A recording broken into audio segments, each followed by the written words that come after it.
So it's known as identification.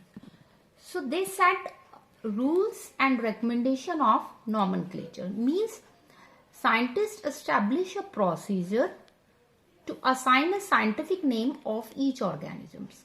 Means scientist ने एक procedure को assign किया कि किस तरह से organisms के scientific name रखे जाएं. तो इसके लिए for the plants they develop ICBN, International Code for Botanical Nomenclature, and for the animals naming International Code of Zoological Nomenclature, so that scientific name ensure that each organism has only one name. A name has not been used for any other of non-organisms. कि एक organism का एक ही नाम रखा जाए और किसी और organism को वो नाम ना मिल सके. So they develop a binomial nomenclature system. So this is developed by Carolus Linnaeus. Each name has two parts. Carolus Linnaeus ने ये system start किया और उन्होंने कहा each botanical name, scientific name has two parts. The first part comprises the generic name and the second part consists of specific epithets. So they develop certain rules for the binomial nomenclature. First, the biological names are always written in Latin language and written in italics. Second, the first word in biological name represent the generic name and the second denote the specific epithet. Both words in biological name, when they are handwritten, they are separately underlined. For example, this. And the first word denote the genus should start with the capital letter and the specific epithet start with the small letter. For example, the scientific name of mango is written as Mangifera indica. So the method is, according to rule, first letter of the genus should be capital, as I done. Mangifera, M is capital, and the specific name indica, it started with the small letter, small I. So Mangifera represents the generic name and the indica represents the specific name, so that it becomes a biological name. Another most important point that when the name of the author or the discoverer is written after the specific epithet. For example, Mangifera indica is discovered by Linnaeus. So we can write Mangifera indica, L-I-N-N, Lin. So it indicates that the species was first described by the Linnaeus. So we add in biological name Lin word. Now I give you a table for common name and the scientific name of certain species and their generic name and specific epithet also given. For example, human. You know the scientific name of human species, that is Homo sapiens. So the generic name is Homo, first word, and the specific epithet is sapiens. In the same way, lion, Panthera, Leo.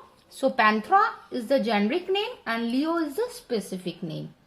So also give the example of rose and wheat also. Now the question arises, why we need classification system? Because it's impossible to study all the variable creatures individual. Hence, to make study easier, we have to divide them into different categories. क्योंकि इतनी सारी species हैं इस दुनिया में, diversity है इतनी कि हम हर एक इंडिविजुअल को इंडिविजुअली स्टडी करें तो ये मुश्किल है. तो इसीलिए on the basis of their certain similarities and the differences found among them, hence the classification system started. Now what do you mean by classification? किसे हम क्लासिफिकेशन कह रहे हैं? The process of categorizing different organisms on the basis of their specific character. On the basis of certain characters, we categorize or differentiate different organisms, that is known as classification. For example, when I say dog, when I say wheat, when I say rat, we recognize them because of certain characters. So these specific characters are the basis for the classification, and these specific characters shown by the specific organisms, these are known as taxa. So that is the taxa. Taxa means the specific term for these categories is called taxa.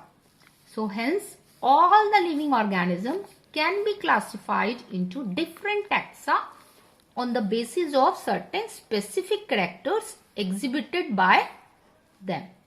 So the branch of science which deals with the principles and the procedure of classification is known as taxonomy. Earlier, the classical taxonomy and the modern taxonomy. There are two types of taxonomy. In the classical taxonomy, it's based on the observable morphological character. मतलब यहाँ पर plants की या animals की classification किस बात पर हुई थी? मॉर्फोलॉजिकल और ऑब्जर्वेबल, मतलब जो चीज हमें दिखाई दे रही है उसके बेस पर हमने उनको क्या किया? क्लासिफाई किया. But modern taxonomy, because now the study of the DNA, cell structure occur, so it based on external as well as on the internal structure of the organisms. मतलब अब हम ऑर्गेनिज्म को डिफ्रेंशिएट करते हैं उसके internal structure, cell, DNA, इन सब के basis पर भी हम उनको क्या कर रहे हैं? डिफ्रेंशिएट कर रहे हैं.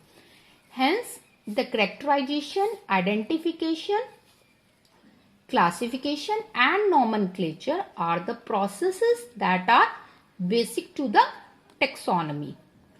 Now as the researches occur, human beings not only study different kinds of organism but also try to find out the relationship between different organisms. So it leads to development of new branch that is known as systematics. जब हम चीजों को classify ही नहीं कर रहे हैं पर उनके आपस में क्या रिलेशनशिप है, क्या उनके एवोल्यूशनरी रिलेशनशिप है, कहाँ से उनका ओरिजिन हुआ है, उसके बेस पर जब हम उनको कंपेयर कर रहे हैं, उनके बीच में रिलेशनशिप फाइंड आउट कर रहे हैं, then it termed as systematic. The word systematic come from a Latin language word that is systema. It means the systematic arrangement of the organisms, and it's used by Carolus Linnaeus in his book Systema Nature, and so the word systematics. So systematics, it's a science that deals with diversity of the organisms and all their comparative and evolutionary relationship among them. So in today's lecture we study about diversity of the organisms, how the nomenclature occur, classification occur, what do you mean by taxonomy and systematics. So this is all about today's lecture. I give you an assignment related to that topic. You have to complete it in your notebook. Have a nice day. Thank you.